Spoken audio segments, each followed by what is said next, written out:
Hello student, good morning. इसो standard fifth subject है हिंदी। उसमें पार्ट है तीसरा, ईसा मसीह की महानता। तो ये जो पार्ट है ईसा मसीह की महानता, इस पार्ट के बारे में मैंने आपको इसकी पहले की वीडियो में करवा दी थी। अब मैं आपको इस पार्ट के जो शब्द के अर्थ है वो करवाऊंगी और जो अभ्यास है वो भी करवाने वाली हूँ। तो उसमें तो है ना, मैं आपको एक बार फिर से इस पार्ट की जो स्टोरी है वो मैं आपको शॉर्ट में बता दे रही हूँ। तो एक अनाथ स्त्री थी जिसने कोई पाप किया होगा। तो इस धर्म के जो गुरु थे उन्होंने उस स्त्री को पत्थर मारने की नहीं, जो उस धर्म गुरु थे उसने इसको मृत्युदंड देने की घोषणा की थी। तो क्रोधित लोग पत्थर मारकर इस स्त्री को पत्थर उठाकर इसे मारने की तैयारी करने लगे। वही भी ये जो स्त्री थी वो डर के मारे ज़मीन पर गिर गई थी। फिर उस समय भीड़ में से एक व्यक्ति बाहर आया और उसने बाहर निकलकर वो है ना लोगों को बोला कि जिसने भी, ये सच है कि स्त्री ने पाप किया है और इसे मानने का आपको पूरा हक है, पर मेरी प्रार्थना सिर्फ इतनी ही है कि स्त्री को पहला पत्थर वो मारे जिसने कभी भी कोई पाप न किया हो। तो ये सुनकर सभी लोग चुप हो गए और एक दूसरे का मुंह देखने लगे। फिर वो जो व्यक्ति था उन्होंने धर्म गुरु को कहा कि आप तो धर्म गुरु हैं और आपने कभी भी कोई भी पाप नहीं किया होगा, तो आप ही पहला पत्थर मार दीजिए। तो ये सुनकर जो धर्म गुरु थे उन्होंने अपना सिर शर्म के मारे नीचे झुका दिया और उस स्त्री को क्षमा कर दिया। और क्या क्षमा कर दिया, ठीक है। क्या तुम लोग जानते हो कि जो व्यक्ति भीड़ में से बाहर निकलकर जो स्त्री की मदद की वो कौन था? उस व्यक्ति वह एक महापुरुष था जिन्हें ईसा मसीहा, प्रभु यीशु, जीसस और क्राइस्ट के नामों से जाना जाता है। ईसा मसीहा का जन्म बेथलहम के एक साधारण यहूदी परिवार में हुआ था। जब उनका जन्म हुआ था ना, तभी किसी ने भविष्यवाणी की थी कि ये यहूदियों का राजा बनेगा। और जो ईसा मसीह की माता का नाम मरियम था, ठीक है। तो यहूदी के जो राजा थे हेरोद ने जब ये बात सुनी तो वो क्रोधित हो गए और वो नाराज हो गए। उसने आदेश दिया कि मरियम का पुत्र है उसे मार दिया जाए। लेकिन खबर सुनते ही मरियम बेथलहम छोड़कर पुत्र के साथ नाज़रेत नगर में जा बसी। यीशु मसीहा का बचपन नाज़रेत नगर में बीता था। वह बचपन से ही बुद्धिमान और दयालु थे। बड़े होकर वे जंगल में चले गए।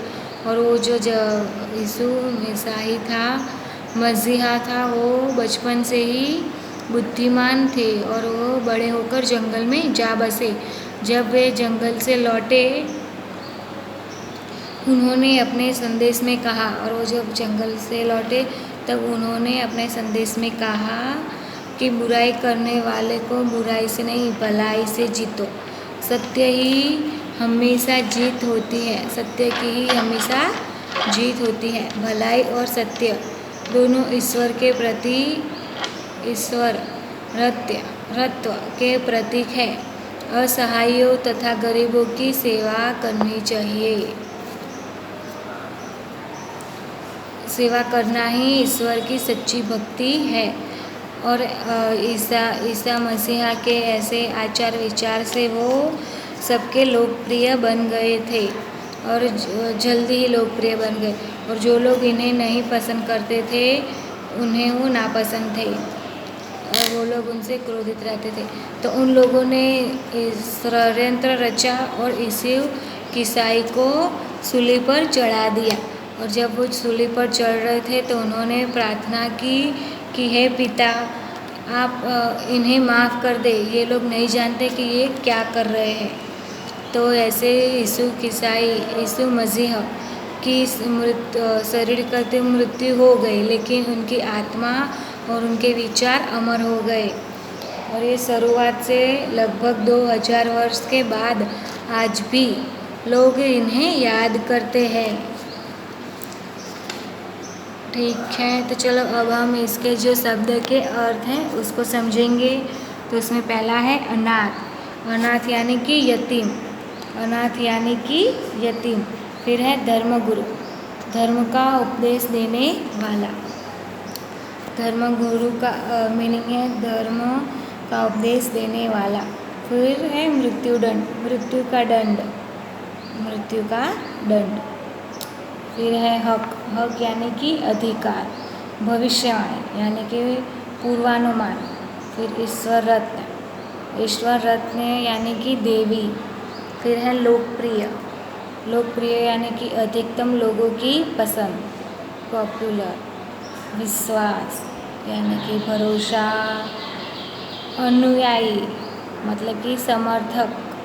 फिर है विरोधी यानी कि विपक्षी, ईर्ष्या। तो जलन की भावना, षड्यंत्र, साजिश। सूली पर चढ़ाना, किसी को सूली पर चढ़ाने की क्रिया। फिर है शुरुआत यानी कि पहला। तो स्टूडेंट, मैंने आपको ये जो यीशु मसीहा की महानता थी, इसकी जो स्टोरी थी वो मैंने आपको बता दी। फिर इसके शब्द के अर्थ है वो बता दिए। अब मैं आपको जो अभ्यास है वो करवाने वाली हूँ, पढ़ाने वाली हूँ। तो सही, उसमें क्वेश्चन नंबर 1 है, सही विकल्प पर सही का चिन्ह लगाओ। जो क्वेश्चन में 4th ऑप्शन दिए हुए हैं उसमें से जो सही है हमें उस पर टिक करना है। तो पहला क्वेश्चन है, अनाथ स्त्री ने क्या किया था? तो उसके 4 ऑप्शन है, अपराध, बी पाप, सी पुण्य, या डी परोपकारी। तो इसका आंसर होगा पाप। लोग अनाथ स्त्री को पकड़कर किसके पास ले गए? 4 ऑप्शन है, पुलिस के पास, बी राजा के पास, सी धर्मगुरु के पास, या डी यीशु मसीहा के पास। तो धर्मगुरु के पास।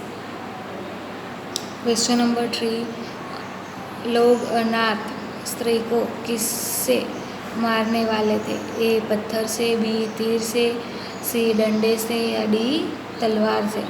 तो इसका सही आंसर है ए पत्थर से। तो स्टूडेंट, मैंने आज आपको ये जो अभ्यास का पहला प्रश्न था वो करवाया, शब्द के अर्थ करवाए, फिर ये जो यीशु मसीहा की महानता थी उसके बारे में मैंने आपको की स्टोरी थी उसको मैंने बताया। अब आप ये जो अभ्यास और ये जो शब्द के अर्थ हैं वो आप हिंदी की नोटबुक में लिख देना। आपने हिंदी की नोटबुक बनाई होगी ना, उसमें लिख देना, ठीक है। और इस वीडियो को ध्यान से सुनना और जो मैंने बोला है उसे समझना। Thank you.